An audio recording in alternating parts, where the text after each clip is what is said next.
Hey there, travelers. Before we dive into today's story, drop a comment below telling us where you're tuning in from. Now let's begin our journey into the unknown. I need you to understand something before I tell you what happened at Site Anchor. I'm not crazy. I'm not some conspiracy nut looking for attention. I'm just a maintenance technician who showed up for his shift 6 months ago and walked into a nightmare the United States government has been hiding since 1943. My name is Joe Freeman, and I'm probably already dead for writing this. When you work maintenance at a classified facility in the Nevada desert, you learn not to ask questions. You fix what breaks. You keep the lights on. You collect your paycheck and keep your mouth shut.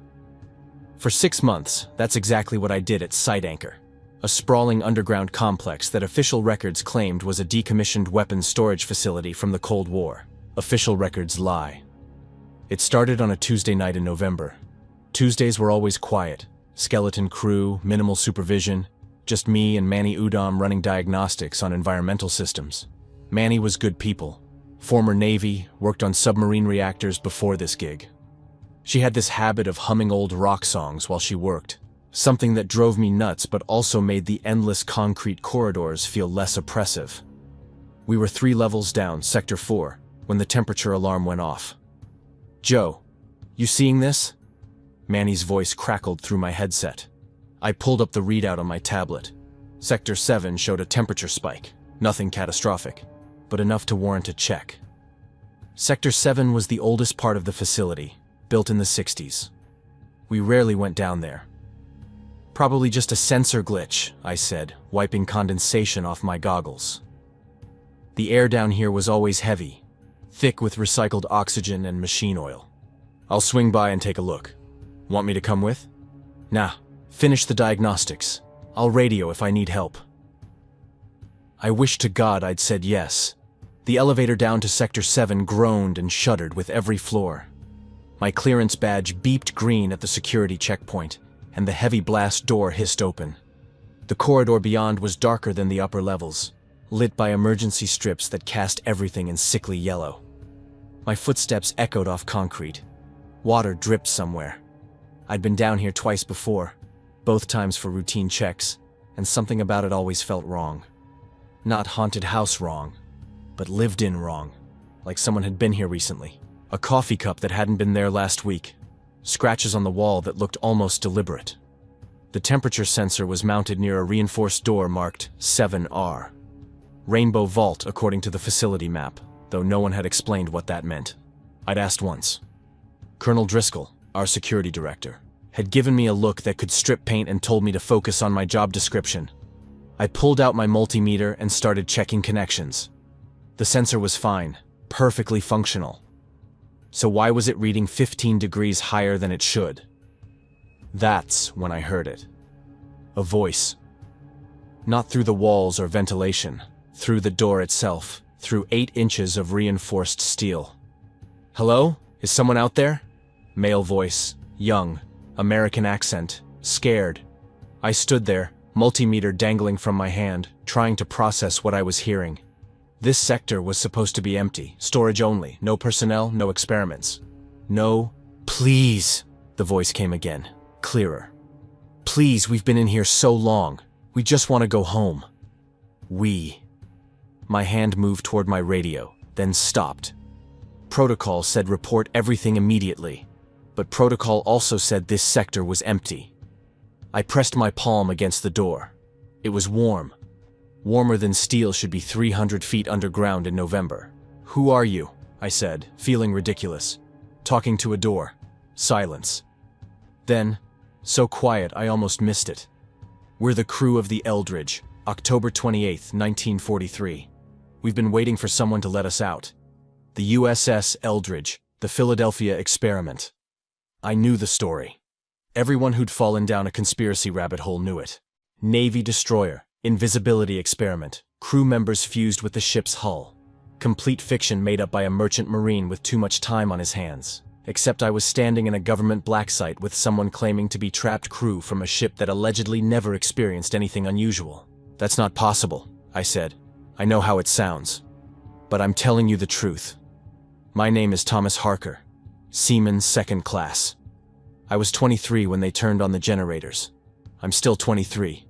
It's been 80 years, and I'm still 23 and I can feel every second of it. His voice broke on the last word. I should have walked away, should have radioed Colonel Driscoll, reported the anomaly, let someone with better clearance handle it. Instead, I pulled up the facility map on my tablet and started tracing the door's access protocols. Rainbow Vault, biometric lock, command authorization required.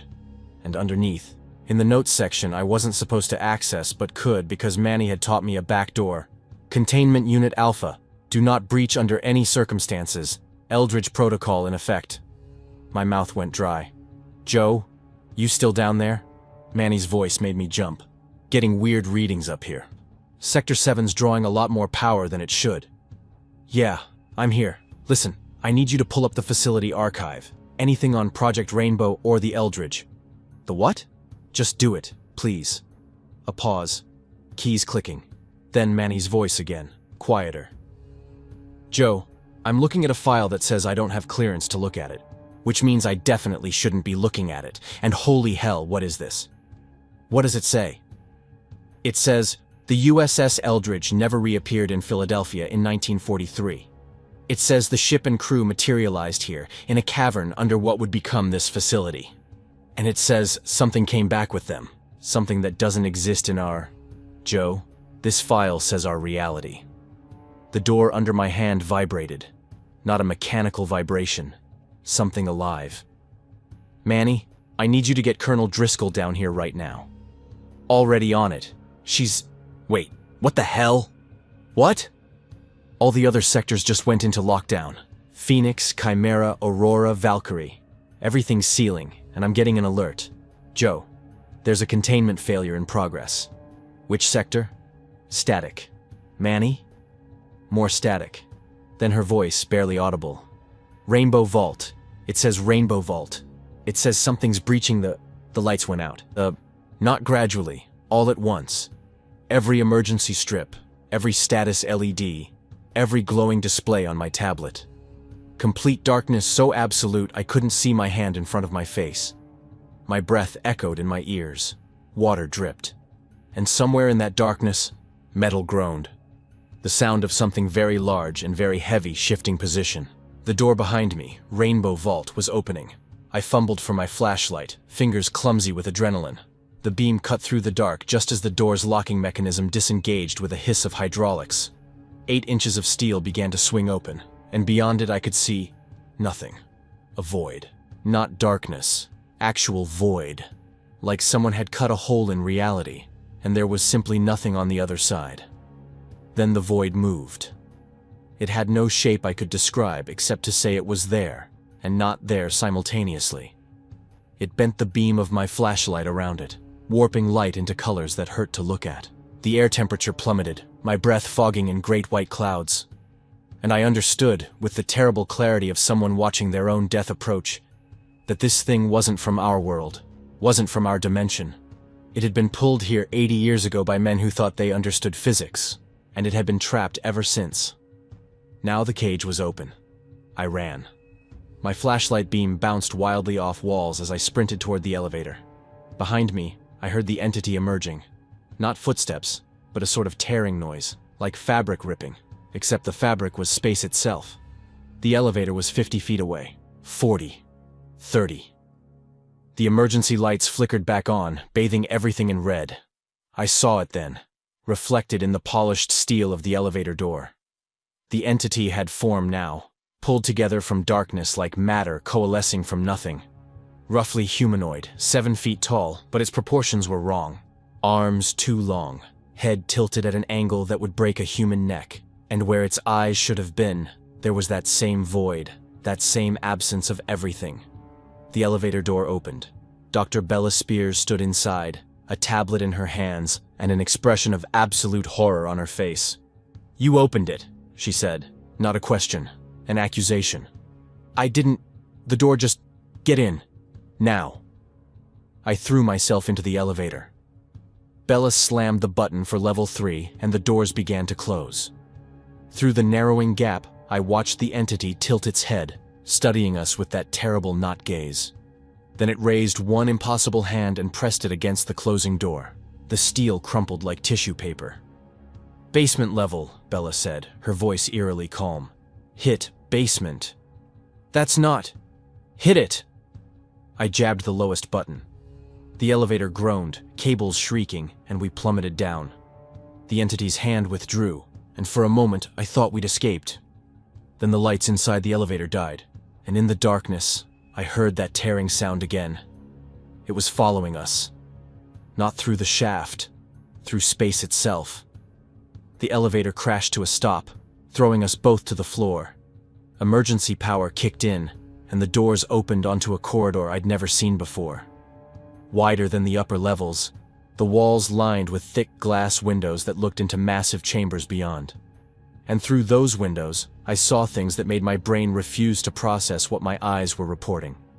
A chamber filled with children, their bodies flickering in and out of existence like a film strip with missing frames. A laboratory where something that was neither animal nor human paced behind triple reinforced barriers, its flesh covered in pustules that glowed with a sickly green light. A room humming with so much energy that the air itself had turned violet, and in the center, suspended in nothing, a ball of what looked like condensed lightning that pulsed in rhythm with a heartbeat. And at the end of the corridor, a cryogenic chamber where a single figure lay frozen, and even from this distance I could see that whatever it was, it had stopped being human a very long time ago. "Welcome to the real site, Anchor," Dr. Bella Spears said, helping me to my feet. "We have approximately 5 minutes before the Eldritch entity reaches this level. After that, we have approximately 20 minutes before it opens every other containment unit in this facility." What is all this? 80 years of mistakes, Mr. Freeman. 80 years of the United States government playing with forces it doesn't understand, and locking away the consequences. She pulled me down the corridor, moving with the efficiency of someone who drilled for this nightmare scenario. Project Rainbow, the Montauk experiments, Plum Island, HARP, Operation Paperclip. Every conspiracy theory you've ever heard? This is where the truth lives. And that thing upstairs? That is what came back with the Eldritch, an entity from a dimension where the laws of physics are different. It's been trying to go home for 8 decades. And now that it's free, it's going to tear this facility apart, looking for enough power to open a permanent doorway back. We reached a door marked Operations Center. Bella pressed her palm to the scanner, and it opened onto a room filled with monitors and control stations. Manny was there, along with Colonel Driscoll and 3 other people I didn't recognize. Every screen showed a different sector of the facility, and on every screen, I could see the same thing. Containment protocols failing, doors opening, things that should have stayed locked away forever beginning to stir. "Colonel," Bella said, "we need to initiate Protocol 0. Colonel Driscoll, a woman who I'd only ever seen perfectly composed, looked like she'd aged 10 years in the past 10 minutes. "Dr. Spears, you know what that means." "I know exactly what it means, and I know what happens if we don't." "What's Protocol 0? I asked. No one answered. On the screens, the Eldritch entity flowed through corridors like liquid shadow, moving inexorably toward the lower levels, toward the other containment units, toward us. And somewhere in the facility, I heard a sound that made my blood freeze. A child's laughter, high and echoing and completely devoid of sanity. Phoenix Chamber was opening. Colonel Driscoll turned to me, and I saw in her eyes the look of someone who'd made an impossible choice. "Mr. Freeman," she said quietly, "6 months ago, when you signed your employment contract, you agreed to give your life in service of national security if circumstances required it." I remembered, boilerplate language I'd barely read. "Those circumstances have now occurred." The lights flickered. On the monitors, the Eldritch entity reached the blast door separating the upper facility from the containment levels. And behind it, I could see shapes moving in the darkness. More than one now, a growing crowd of impossible things drawn toward the promise of freedom. The entity pressed its hand against the blast door, and the 8-ton slab of reinforced steel began to crumple like aluminum foil. "How long?" Colonel Driscoll's voice cut through my paralysis. One of the technicians checked his console. "Blast door will fail in 90 seconds. Phoenix Chamber at 60% integrity. Aurora array is spiking. Energy levels are off the charts." "It's calling to them," Dr. Spears said. She moved to a terminal, fingers flying across the keyboard.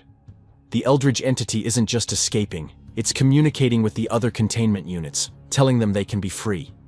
That's impossible, I said. They're different things, different experiments. They're all consequences of the same arrogance, Mr. Freeman. Bella didn't look up. Humans believing they could control forces beyond understanding. The entity recognizes that. Manny appeared at my elbow, her face pale. Joe, backup generators are on level 5. Sector B. If the entity takes down primary power, we lose life support, containment fields, everything. Someone needs to get down there and switch to manual override. You want me to go down there, with that thing loose? The entity is moving toward containment levels. It doesn't care about infrastructure. You can take the maintenance shafts, too small for it to follow. She grabbed my arm. Get to the generators, keep them running, buy us time. Colonel Driscoll pulled a sidearm from her holster. Freeman, you know those shafts better than anyone. Take this. I stared at the weapon. That thing tore through steel. You think a gun's gonna stop it? The gun isn't for the entity. Her eyes held mine. It's for anything else you might encounter. And if containment fails completely... She didn't finish. I took the gun. The equipment locker yielded a headset, flashlight, and respirator mask. The access corridor to the maintenance shafts was behind an unmarked door. Inside, a metal ladder descended into darkness. Machinery hummed below, the heartbeat of Site Anchor's infrastructure. Comms check, I said. Reading you clear, Manny responded. 3 levels down, exit at blue marker, proceed east 50 meters, generator room, 10 minutes if you don't stop. I started climbing. The ladder was slick with condensation, air warming as I descended. My flashlight illuminated ancient pipes and cables marked with dates from the 60s. This facility was older than official records claimed. At the second landing, I heard footsteps above me. Not the entity's tearing sound, actual footsteps. Boot heels on metal. I killed my flashlight and pressed against the wall. The footsteps stopped. Hello? Is someone down there? Male voice, uncertain, scared. Who are you? I called up. My name is Thomas Harker. I was crew on the Eldridge. I don't know what's happening. One moment I was in the dark, and then his voice broke. How long has it been? Thomas Harker, the same name from the Rainbow Vault door. It's 2024, I said carefully. You've been in containment since 1943. Silence. Then, 80 years. I can't have been... I'm still 23 years old. Stay where you are. I'm going to call someone. No! Desperation filled his voice. They'll put me back in that room. That terrible room where time doesn't move, and you feel every second of every year and you can't sleep because there's no day or night. Just endless, now. Joe. Manny's voice, urgent. We're tracking something in the maintenance shafts. Same level as you. Status? I looked up into darkness where Thomas Harker's voice came from. There's someone here. Says he's from the Eldridge crew. Impossible. The crew is still in Rainbow Vault. She stopped. The entity. It's creating copies, echoes of trapped things. Joe, whatever you're talking to isn't human. It's a projection. Get out now. Above me, Thomas Harker spoke again, and this time his voice had changed. Still the same words, but underneath, I heard something vast and alien wearing a human voice like a mask. Why won't you help me? I just want to go home. I ran. The ladder rungs blurred as I descended. Behind me, it followed, not climbing, but moving through the shaft in ways that violated physics. Metal groaned and warped. I hit the 3rd level landing hard, ankle twisting. Pain shot up my leg, but I kept moving. Emergency lights flickered overhead, red glow making everything look blood-soaked. Blue marker ahead, 50 meters. Behind me, something that had been Thomas Harker emerged from the shaft. In strobing lights, I caught glimpses. Sometimes a young sailor in a 1940s uniform, sometimes that terrible void shape, the forms flickering like a broken hologram. My ankle gave out. I went down hard, the toolkit scattering. The gun skittered into shadows. The Thomas thing glided toward me. Movements too smooth for anything with bones. Why do you run? Layered voice. Human words over tearing metal. We are not enemies. Both prisoners here. Both trapped by men who thought they could play God. It was right in front of me. Close enough to feel the wrongness radiating off it. Space bending around something that shouldn't exist in 3 dimensions. The others will be free soon. The children torn from time. The creatures never meant to live. The consciousness everywhere and nowhere. The man who became a monster in the name of science. We will all be free. This is your home now, I said. It tilted its head. For a moment, I saw genuine sadness in the void where its eyes should be. This is our prison, it said. And prisons are meant to be broken. It raised one impossible hand toward my face. A gunshot split the air. The entity recoiled, not from pain, but surprise. Colonel Driscoll stood at the corridor's end, shotgun braced. She fired again. The round passed through the entity and exploded against the wall. "Freeman, move!" I scrambled up and ran toward her, ankles screaming. She fired twice more, buying seconds that felt like hours. When I reached her, she grabbed my arm and hauled me around the corner. "Did you hit it?" "You can't hit something that's only partially in our dimension, but you can annoy it." She was already moving. "Generator room is through here." We burst through a door into a chamber that hummed with power. Banks of industrial generators lined the walls, diesel engines thrumming. Control panels covered in switches and gauges dominated the center. "Manual override is that console." Driscoll pointed to a red and yellow striped panel. "Dr. Spears will talk you through it. I need to secure the perimeter." "With what? That shotgun doesn't work." "I'm not planning to shoot it." She pulled a small device from her vest, single red button. "Localized EMP. Won't stop the entity, but might disrupt those projections. Buy us minutes." "And then what?" She looked at me, and I saw exhaustion. The weight of years keeping terrible secrets. "Then we pray Protocol Zero actually works," she said, and left. I stumbled to the override console. The headset crackled. "Joe, it's Bella. Can you see the main power distribution panel?" "Yeah." "Good. We're rerouting power from non-essential systems to reinforce remaining containment fields. Won't hold forever, but it might." An explosion somewhere above. The generators groaned, rhythm stuttering. "What was that?" "Phoenix Chamber just failed completely," Manny's voice tight with fear. "The Montauk subjects are loose, all 12 of them." I remembered the flickering children through the observation window. How old were they when they were taken? Silence. Then Bella. The youngest was 8. The oldest was 14. That was 40 years ago. But for them, trapped in temporal loops, experiencing every possible timeline simultaneously, they're still children, and they're very, very angry. The lights began flickering in a pattern almost like a heartbeat, and somewhere in the facility, I heard children singing. A nursery rhyme. Voices high and sweet and utterly mad. "Ring around the rosy, pocket full of posies, ashes, ashes, we all fall down." The temperature dropped 20 degrees in as many seconds. On the console, warning lights flashed as containment fields failed in sequence. Rainbow. Critical Phoenix, failed. Chimera, critical. Aurora, critical Valkyrie, active. Unknown status. "Bella," I said, "we're losing everything." "I know." "Joe, there's an access tunnel behind the generator room. Leads to an emergency bunker. If we can't stop this, if Protocol Zero fails, you need to get there. Only part of the facility that might survive what's coming." "What about everyone else?" She didn't answer. The singing grew louder, accompanied by small feet running through corridors. Running toward us. And beneath it all, I heard something else. A low, subsonic rumble I felt more than heard. Something waking up. Something that had been asleep for a very long time. Valkyrie Cryogenics was opening. The elevator crashed to a stop, throwing us both to the floor. Emergency power kicked in and the doors opened onto a corridor I'd never seen before. Wider than the upper levels, walls lined with thick glass windows looking into massive chambers beyond. Through those windows, I saw nightmares made real. A chamber filled with children, their bodies flickering in and out of existence like a broken film strip. One moment they were there, 12 kids in hospital gowns, faces frozen in expressions of terror. The next, translucent, then gone, then back.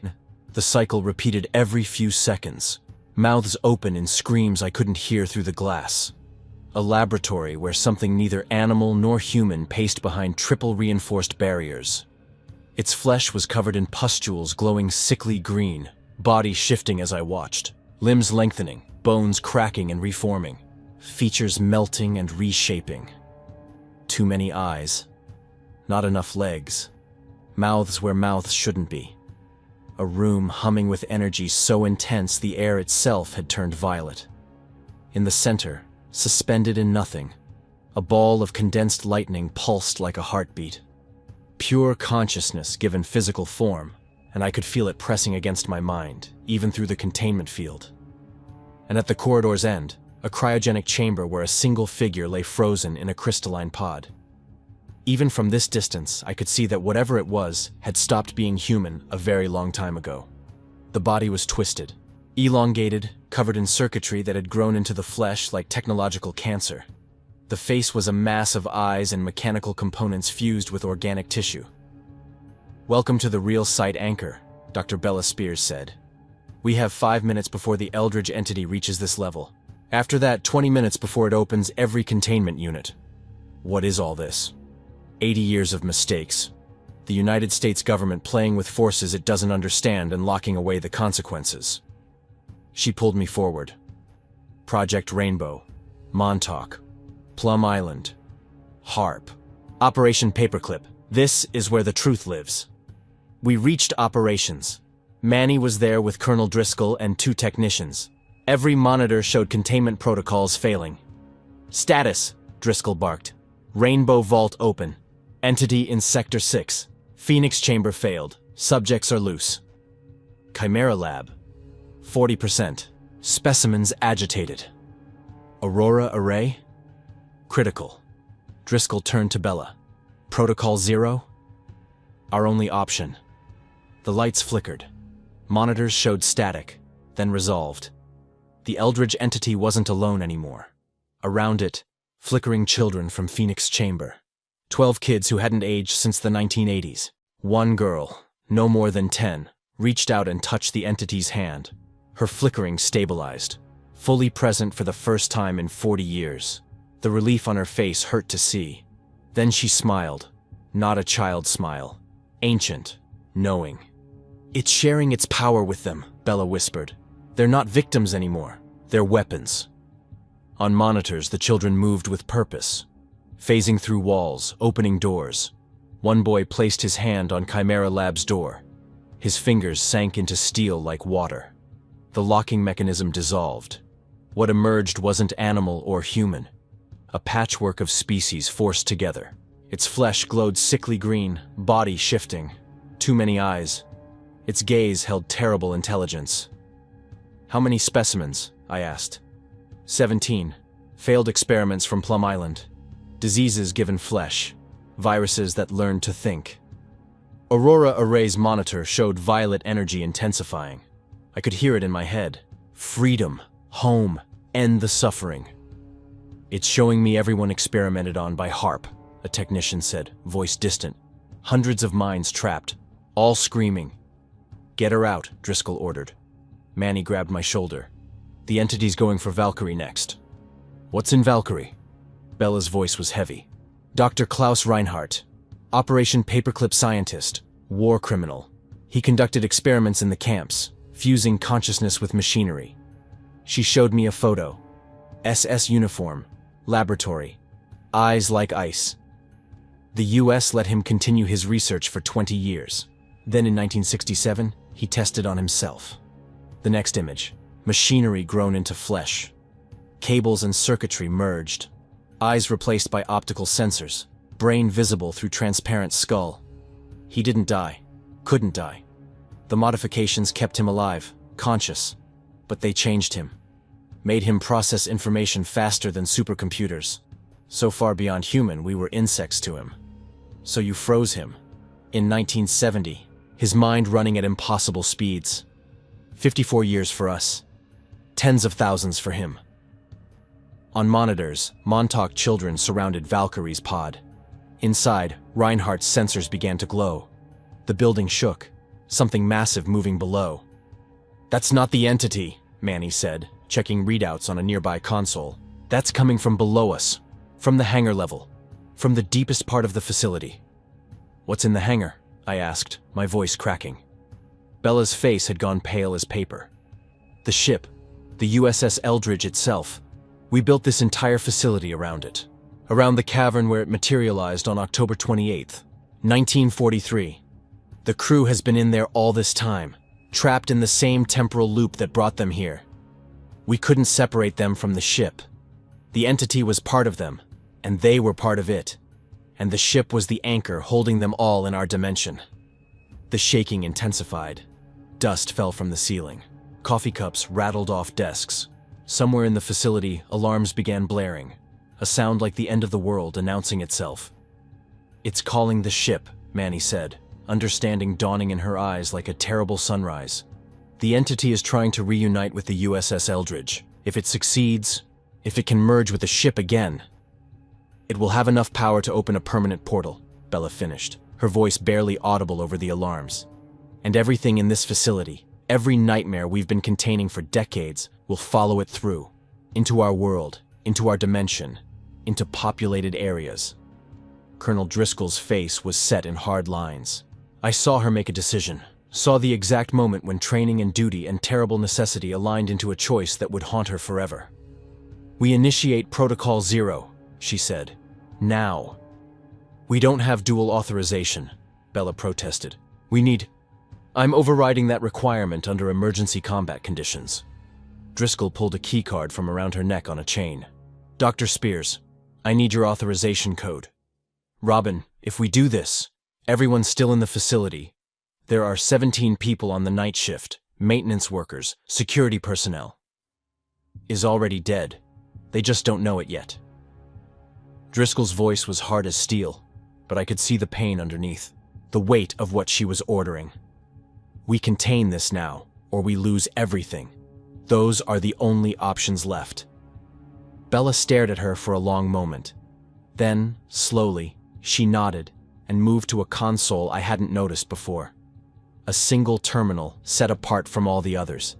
Its screen dark, waiting. "Protocol Zero is a thermonuclear device," she explained as she began entering authorization codes. "It was buried 300 feet below the lowest level of Site Anchor in 1952, right after the facility was completed. The yield is 20 kilotons, enough to vaporize everything in a 5-mile radius and collapse all the underground caverns." "How long do we have?" I asked. "Once initiated, there's a 30-minute countdown. Just enough time to reach the emergency bunker if we move fast and nothing goes wrong." "And if something goes wrong?" She looked at me with eyes that had seen too much. "Then we die with everything else." On the monitors, I watched the Montauk children finish their work on Valkyrie Cryogenics.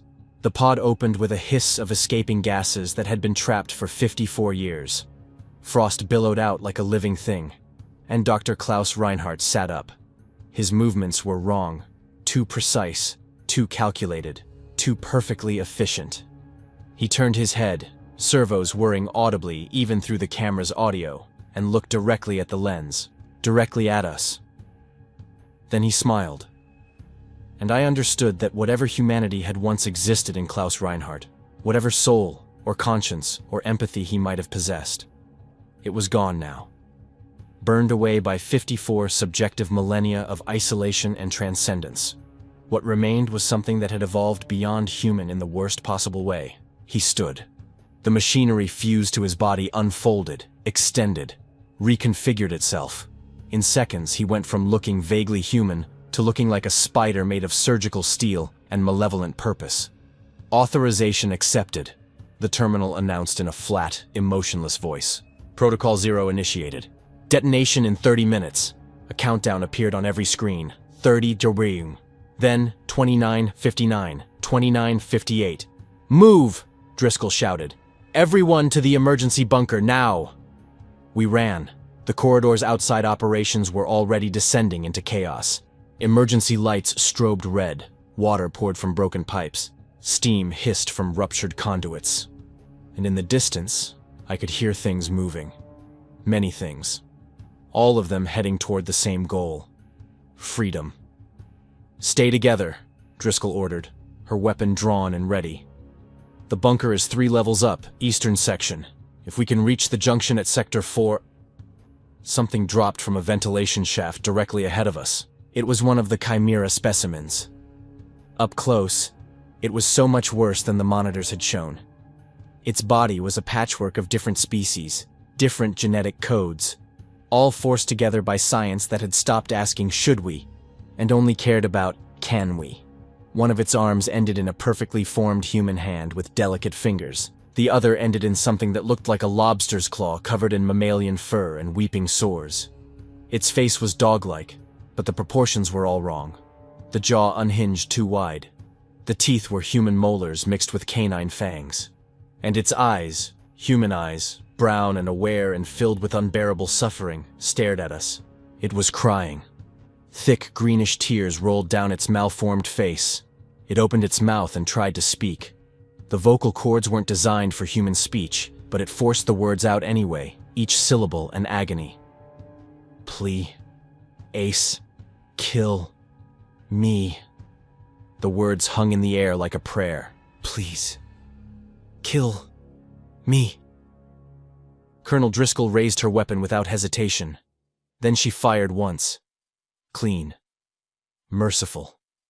The Chimera specimen dropped to the floor, and the light went out of those 2 human eyes. Finally at peace, after decades of suffering. Keep moving, Driscoll said, but her voice shook. She'd just granted mercy to an abomination that used to be someone's experiment. Used to be someone's victim. We made it 2 more corridors before we encountered the children. They were waiting for us at the junction, all 12 of them, their bodies flickering but more stable now than before. The entity had taught them well. They stood in a semicircle, blocking the only path to the bunker access, their young faces set with determination and anger, and something that might have been hope.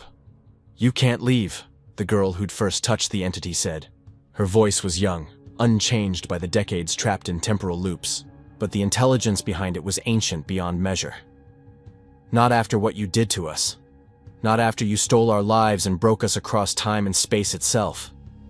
We didn't do this to you, Bella said, stepping forward carefully. I wasn't even born when the Montauk Project...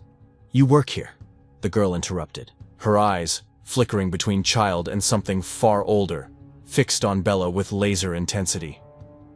You maintain their systems, you keep their secrets, you cash their paychecks and you don't ask questions. You're as guilty as the ones who strapped us to their machines and tore us from our families. Another child spoke. A boy wearing a faded New York Yankees cap. We've been here for 40 years. Do you know what that's like? To be pulled apart across dimensions? To exist in every possible timeline simultaneously? To experience every version of yourself dying, screaming, begging for it to stop? 40 years of that. Every single second. Never sleeping. Never resting. Never aging, but always, always suffering. I'm sorry, I said, because what else could I say to that kind of pain? What they did to you was monstrous. You deserved better. All of you deserved so much better. The girl tilted her head, studying me like I was an interesting specimen. You're the maintenance man, Joe Freeman. You didn't know what was down here. Not until today. Would you have stayed if you'd known? I wanted to lie. Wanted to tell her I would have exposed it all. Called the media, saved them. But she could see across timelines. She already knew every possible answer I could give. I don't know, I said honestly. I'd like to think I would have done the right thing. But I've spent 6 months here, taking their money, fixing their systems, not asking questions about why there were sectors I couldn't access, or why there were screams in the ventilation at night that everyone pretended not to hear. So maybe I'm as guilty as anyone. She considered this, her flickering form stabilizing slightly. Behind her, the other children watched with eyes too old for their faces. The entity showed us something, the girl said quietly. It showed us what it's like on the other side, in its dimension. Time doesn't work the same way there. Pain doesn't work the same way. Suffering doesn't translate. We could exist there without breaking, without screaming. We could finally rest. Then go, Bella urged. The entity is opening a portal. Follow it through. Find your peace. "We will," the girl said. "But first, we're going to free everyone else. Everyone who was hurt by these experiments. Everyone who was used and broken and discarded like trash. They deserve the same choice we're getting. They deserve freedom, even if it comes 40 years too late." The building shook again, more violently this time. On a monitor mounted to the corridor wall, I could see the hangar level, the USS Eldridge, impossibly preserved, exactly as it had been on October 28, 1943, was rising from the cavern floor that had been its prison for 80 years. The entity stood on the deck, and around it, the ghostly forms of the crew were appearing like photographs developing in reverse. Young men in period uniforms, their faces confused and terrified and relieved all at once, and the ship was glowing. The same greenish fog that the Philadelphia experiment had reportedly created was spreading from the Eldridge, growing thicker by the second, reaching out like searching fingers. Where it touched the facility's walls, reality itself warped, bent, began to tear. 23 minutes to detonation, the facility's calm, automated voice announced, as if commenting on nothing more important than the weather. "We need to get past them," Driscoll said quietly, her weapon trained on the children, even though we all knew bullets wouldn't work. The girl's smile was sad and knowing. "You going to shoot us, Colonel? We're already dead. We died 40 years ago in a government laboratory on Long Island. What you see here are just echoes wearing our faces, ghosts who learned to be solid." She raised her small hand, and I watched her fingers phase through solid concrete like it was smoke. Watched them turn translucent. Watched them become nothing at all. "You can't hurt us anymore. But we can hurt you. We've learned so much, trapped between dimensions. We've learned how to reach into people. How to pull them apart the way we were pulled apart. Would you like us to show you?" The temperature dropped 20 degrees in as many seconds. Our breath came out in white clouds. Then Manny stepped forward, her face set with determination. She pulled out her sidearm and dropped it on the floor. The metallic clatter echoed like a bell tolling. "I was Navy," she said quietly. "Worked on classified projects for 8 years. Submarine reactors, encrypted communications, weapon systems I can't talk about even now. I know what the military does in the name of national security. I know how we convince ourselves the ends justify the means. How we tell ourselves we're protecting people, that someone has to make the hard choices, that we're the only ones strong enough to bear that weight." The children watched her. "But you're right. What they did to you was unforgivable. If I'd known, if any of us had known and didn't stop it, then yeah, we're complicit. We're part of the machine that grinds people up and calls it progress." She took a breath. "But Joe's telling the truth. He didn't know. He's just a guy trying to make rent. And Dr. Spears, Colonel Driscoll, they're trying to stop this from spreading beyond these walls. There are millions of people out there. Kids your age, families, innocent people who'll die if that portal opens wide enough and everything in this facility escapes." The girl in front didn't change expression. Didn't. "Why should we care about them? Who cared about us when we were screaming?" "Because you're better than the people who hurt you," Manny said simply, her voice cracking with emotion. "Because you can choose mercy when they chose cruelty. Because you can be what they never were, human." Silence. The children flickered. The countdown continued.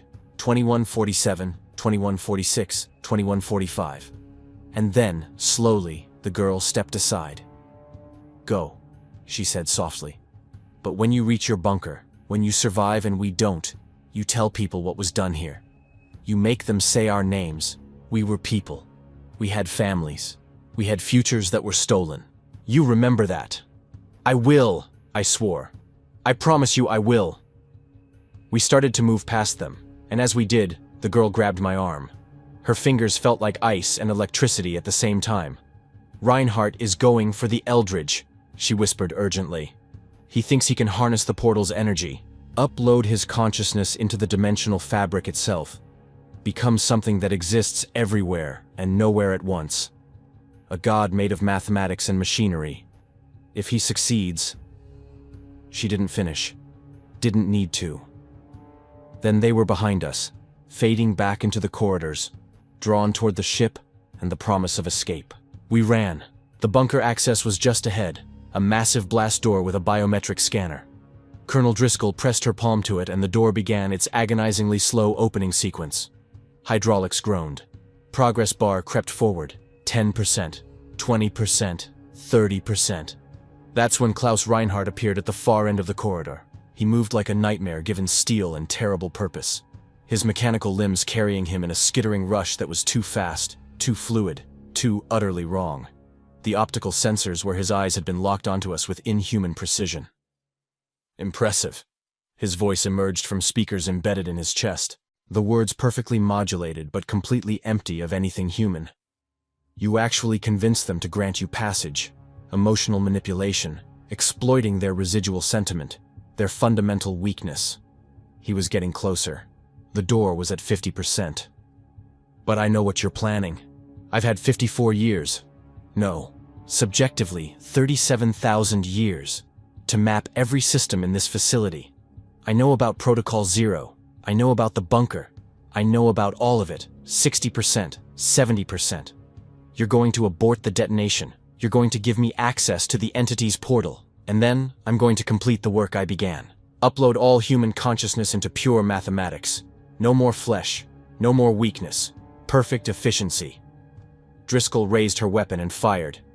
The bullets sparked off his chassis harmlessly. 80%, 90%. Reinhardt's limbs extended, reaching for us with appendages that ended in surgical implements and cutting edges. And then the Montauk children appeared between us and him. All 12 of them. Children, Reinhardt said. And for the first time I heard uncertainty in his synthesized voice. Step aside. You cannot. We can, the girl said quietly.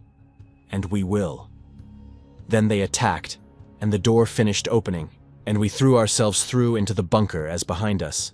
Klaus Reinhardt screamed, a sound that was half electronic shriek and half the very human terror of a man who'd run from death for 54 years and finally understood he wouldn't escape it. The door sealed behind us with a sound like the universe closing. We were safe. For now. The countdown on the bunker's internal monitor showed 1834.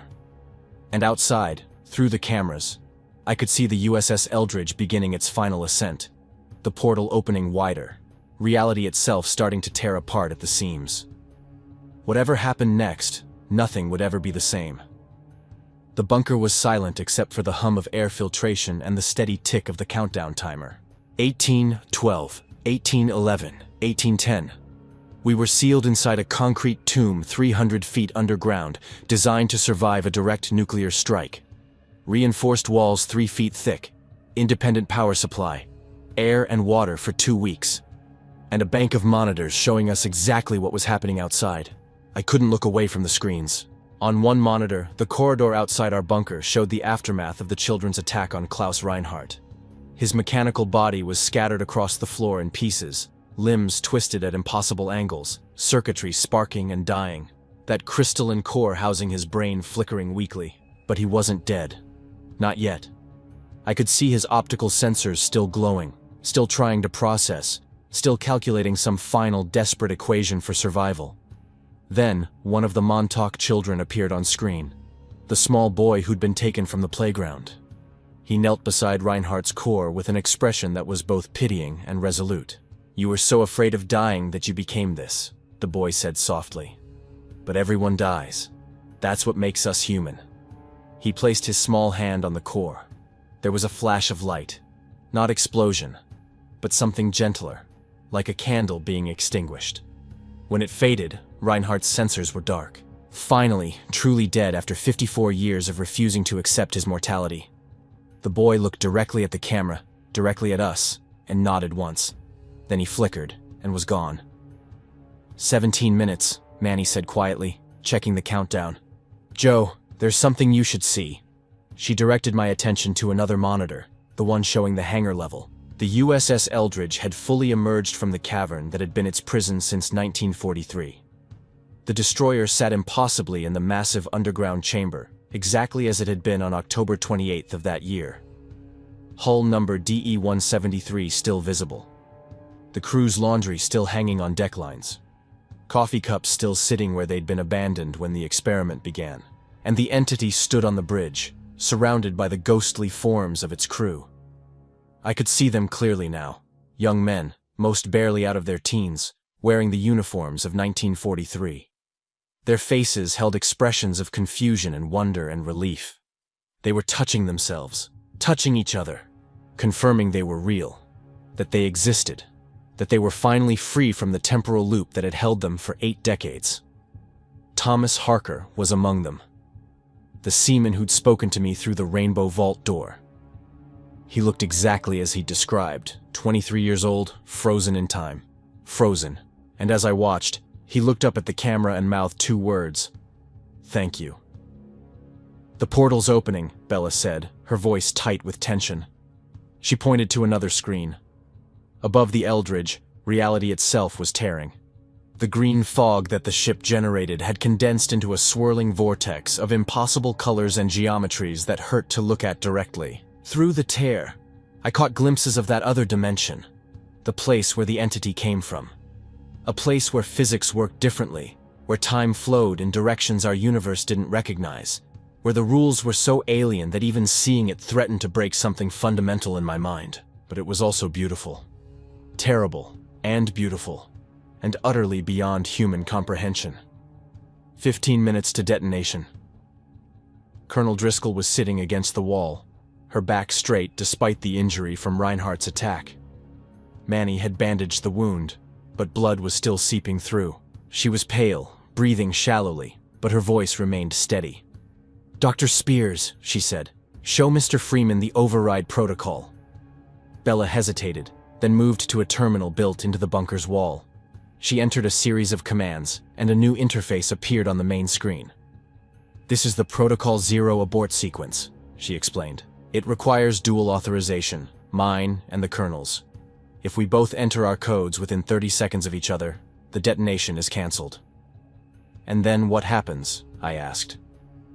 "Then we wait for the radiation from above to dissipate. Then we emerge. Then we report what happened here as a catastrophic containment failure. Then we spend the rest of our lives in debriefings and non-disclosure agreements and probably federal prison for gross negligence." "But everyone who escaped through the portal would be gone," Manny pointed out.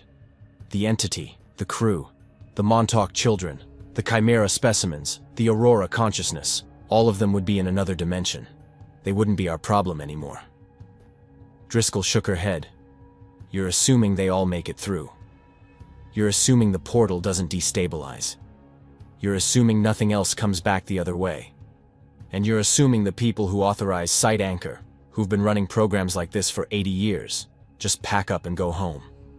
She looked at each of us in turn. "There are 17 other facilities like Site Anchor, 17 that we know about, each one running its own experiments, each one creating its own nightmares. If we abort Protocol 0, if this facility survives, it sends a message. You can do whatever you want in the name of national security. And the worst consequence is a slap on the wrist and a new black budget allocation. 13 minutes to detonation." On the monitors, the Chimera specimens were emerging from all over the facility, drawn to the portal like moths to flame. I watched them loping through corridors on mismatched limbs, their malformed bodies moving with desperate hope. As each one reached the hangar and crossed onto the deck of the Eldridge, something remarkable happened. The mutations began to reverse. Not completely, not instantly, but I could see the tumors shrinking, the extra limbs retracting, the impossible anatomies beginning to make sense again. One specimen that had been part dog, part raccoon, part human, started to separate into distinct forms. Another that glowed with bioluminescent disease stopped glowing, the sickness visibly draining away. They were being healed. The entity's dimension was undoing what our science had done to them. "They're going home," I said softly. "Not just the entity, all of them. They're all going home to a place where they can exist without suffering." 12 minutes.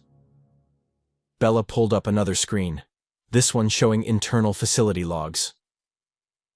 "Before the containment failures began, I managed to download the complete archives.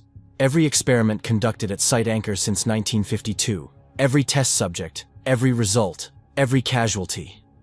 She opened a file. Names scrolled past, thousands of them. Dates, Locations, brief notes on what had been done to them. Candy Rossum, age 34, Portland OR. HARP consciousness transfer, subject expired during third session. Leven Holland, age 28, Detroit MI. Aurora Array participant, thoughts successfully extracted and stored. Raya Lane, age 41, Seattle WA. Full personality upload attempt, subject's consciousness fragmented across multiple instances. Johnny Laird, age 9, Brooklyn NY. Montauk temporal displacement subject, lost coherence after 47 days, on and on, page after page, a catalog of horrors committed in the name of progress. I copied everything to an encrypted drive, Bella said, holding up a small device. If we abort Protocol Zero and survive, this goes public. Every name, every experiment, every lie. They'll bury it, Driscoll said flatly. National security. Classified beyond top secret. It'll never see daylight. Maybe not officially, Bella countered. But leaks happen. WikiLeaks. Anonymous. Someone always talks. The truth has a way of getting out. 10 minutes to detonation. On the main monitor, the Aurora consciousness was leaving its containment chamber. The violet energy had coalesced into a vaguely humanoid shape made of pure thought and electromagnetic radiation. As it moved through the facility toward the hangar, I could hear voices in my head again. Clearer this time, more distinct. We're going home. After so long, we're finally going home. Thank you for letting us go. Remember us. Remember all of us. The consciousness reached the Eldridge and didn't climb aboard so much as merge with it, becoming part of the green fog, part of the dimensional tear itself. And as it did, I heard one final voice, louder than the others, carrying the weight of hundreds of trapped minds speaking as one. This place dies tonight. Make sure they know why. Then it was gone, pulled through the portal into that alien dimension. 8 minutes. Manny was crying silently, tears streaming down her face as she watched the monitors. Those kids, the Montauk children, they saved us. They didn't have to, but they did. On screen, the 12 children were gathered on the deck of the Eldridge, holding hands in a circle around the entity. Their bodies had finally stopped flickering. They were solid, stable, real in a way they hadn't been for 40 years. And they were smiling, genuine smiles of relief and joy and peace. The girl who'd spoken to us looked at the camera one last time. She raised her hand in a small wave. Goodbye. Then the entity opened the portal fully, and the USS Eldridge began to fade. The ship, the crew, the children, the consciousness, the chimera specimens, everything that had been imprisoned in Sight Anchor for decades, started to cross over into that other dimension where suffering translated differently, where time didn't trap you, where the broken could be whole. 7 minutes to detonation. We have to decide, Driscoll said. Her voice was getting weaker. Blood loss and pain taking their toll. Abort or let it happen. No middle ground. I looked at the monitors, at the empty corridors where nightmares had lived, at the containment chambers that had held victims for generations, at the laboratories where scientists had played God and called it patriotism. Then I looked at Bella, holding her encrypted drive full of evidence, at Manny, who'd worked for the military but never knew the full depth of what they were capable of, at Colonel Driscoll, who'd spent her career keeping secrets and was finally confronting the cost of them. If we abort, I said slowly, we can expose what happened here. We can try to prevent it from happening again. Can we? Driscoll asked. Really? You think one facility getting exposed stops anything? They'll just go deeper underground. Classify it higher. Compartmentalize better. The machine doesn't stop because one cog breaks. But those children asked us to remember them, Manny protested. To tell people what was done. If we let this place get vaporized, there's no proof. Just our word against the entire United States government. 6 minutes. Bella spoke quietly. There's another option. We let the detonation happen. Sight Anchor is destroyed, erased from existence. But this drive survives in the bunker with us. We wait out the radiation. We emerge as the only witnesses to a terrible accident. And then, slowly, carefully, over years if necessary, we leak everything. Not all at once. Not in a way they can suppress. but piece by piece, name by name, until the whole truth is out. They'll hunt us, Driscoll said. Probably. We'll spend the rest of our lives looking over our shoulders. Almost certainly. And there's no guarantee anyone will believe us. No guarantee at all. 5 minutes to detonation. On the monitors, the last of the Eldridge was fading through the portal. I could see the children on deck, holding each other, stepping through into that other dimension. The entity went last, turning back one final time to look at our world, the dimension that had imprisoned it for 80 years. And I saw something in its void-like gaze that I hadn't expected. Forgiveness.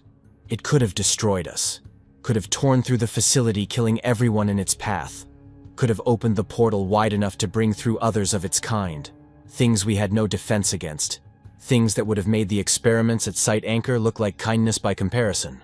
But it hadn't. It had simply freed those who'd been trapped alongside it and gone home. Maybe because it understood something we didn't. Maybe because it had evolved beyond revenge. Or maybe because it recognized that we were already punishing ourselves far more effectively than it ever could. The portal began to collapse. The green fog dissipated. The tear in reality sealed itself with a sound like silk tearing. And Site Anchor was empty. 4 minutes to detonation. "I need to tell you all something," Driscoll said. Her voice was fading, getting thready. "I've known about this place for 7 years. Worked here for 5. And in all that time, I told myself I was just following orders, just doing my job, just protecting national security." She coughed, and blood flecked her lips. Manny moved to help her, but Driscoll waved her off. "But those children, those Montauk children, they were right. I knew. Maybe not the full details, maybe not every experiment, but I knew enough. I knew there were people suffering down here. I knew it was wrong. And I did nothing because it was classified, because it was above my pay grade, because someone else was making the decisions." "Colonel," Bella started. "Let me finish, please." Driscoll looked at me. "You asked earlier which side of the door you want to be on when the cage breaks. I've been on the wrong side my whole career. The side that built the cages. The side that filled them with people and called it duty." She reached into her pocket with trembling fingers and pulled out her authorization key card, the one needed to abort Protocol Zero. 3 minutes to detonation. "I'm not aborting," Driscoll said firmly. "Site Anchor needs to die. This whole program needs to die. Maybe exposing the evidence later will stop the others. Maybe it won't. But at least this one nightmare ends tonight." She looked at Bella. "But that's my choice, not yours. You're the other authorization. You can override me. You can save this place. So you decide, Dr. Spears. What side of the door do you want to be on?" Bella stared at the override terminal. Her hand hovered over the keyboard. The encrypted drive sat next to it. All the evidence we'd need to expose everything, if we survived. 2 minutes to detonation. "Those children asked us to remember them," Bella said softly. "To tell their stories. To make sure people knew their names. Candy Rossum was real. Levon Holland was real. Johnny Laird was 9 years old. They all mattered. They all deserved better than what we did to them." She picked up the encrypted drive and held it tight. "We'll remember them. We'll tell their stories. But not by saving the place that killed them. That's not a memorial. That's a museum of horrors, and we've already got enough of those." Her hand moved away from the override terminal. "Let it burn. 1 minute to detonation." I thought about Thomas Harker and the crew of the USS Eldridge, finally free after 80 years. I thought about the Montauk children, stepping through into a dimension where they could rest. I thought about the Chimera specimens being healed of mutations they'd never asked for. I thought about the Aurora consciousness, hundreds of trapped minds finding release. And I thought about all the people whose names I'd never know. All the victims of Site Anchor and places like it. All the lives sacrificed to programs that should never have existed. 30 seconds. Driscoll managed a weak smile. "Been an honor working with you all, even if it was only for one very long night." 20 seconds. Manny took my hand on one side, Bella's on the other. The 4 of us stood together, connected, bearing witness. 10 seconds. 9. On the monitors, Site Anchor sat empty and silent, a tomb waiting to become a crater. 8, 7, 6. I thought about the entity's final look, that wordless understanding, that forgiveness. 5, 4, 3. Maybe that's what we needed to learn. Not how to build better cages, but how to stop building them at all. 2, 1. The screen went white. The bunker shook. Not violently. We were deep, reinforced, designed to survive exactly this. But I felt it. 20 kilotons of nuclear fire vaporizing everything above us in a fraction of a second. The hangar where the Eldridge had been. The containment chambers that had held nightmares for decades. The laboratories where science had forgotten ethics. The corridors where victims had screamed and no one had listened. All of it, gone in an instant of terrible light. The shaking continued for what felt like hours but was probably only a minute. When it finally stopped, silence pressed down on us like a physical weight. Bella checked the external sensors, her face illuminated by the monitor's glow. Radiation levels are catastrophic. Surface temperature is still over 1,000 degrees. We can't leave for at least 72 hours, maybe longer. We have supplies for 2 weeks, Manny said. She'd moved to check on Driscoll, who'd slumped against the wall, barely conscious. But the colonel needs medical attention we can't provide here. I'll be fine, Driscoll murmured, though we all knew she wouldn't be. Just need to rest for a moment. Her eyes closed. Her breathing became shallow.